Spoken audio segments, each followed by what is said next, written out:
You touched one this morning, or your child did. It bends, it breaks. It smells like something you half remember. You never asked why. But the object replaced something darker, something that left marks on hands and marks inside lungs. Slate dust, chalk dust, for 60 years. Then two men in New Jersey changed it. Edwin Binney and Harold Smith, 1903. Before the crayon, every classroom in America ran on chalk. The chalk turned walls white. The slates turned children gray. Binney had been making pigment for industrial use, dust suppressants, road markers. He had the pigments. He had the paraffin.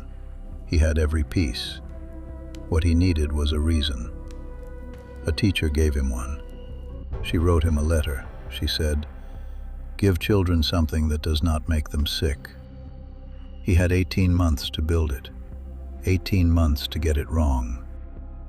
And then, in 1903, to get it exactly right. Binney and Smith had solved the problem. Except for the one thing nobody tested. The original Crayola colors contained lead. Not much. Not enough to kill quickly. Enough to accumulate. Cadmium red, chrome yellow, lead white. All in the box your grandmother opened. Binney and Smith knew the chemistry. They sold lead-pigmented crayons to American schools for 47 years.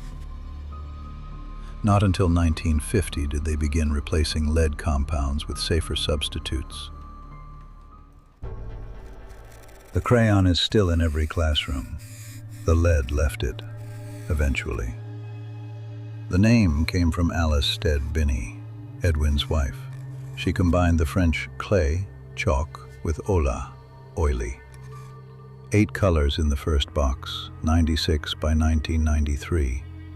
A color called flesh, renamed peach in 1962, after a letter. It was a child who wrote. A child who asked why the skin color in the box did not match hers. That question had a longer answer than a box of 96 could hold. The wood it was wrapped in has a stranger history still. The Podcat. The object is silent. The history is not. Subscribe.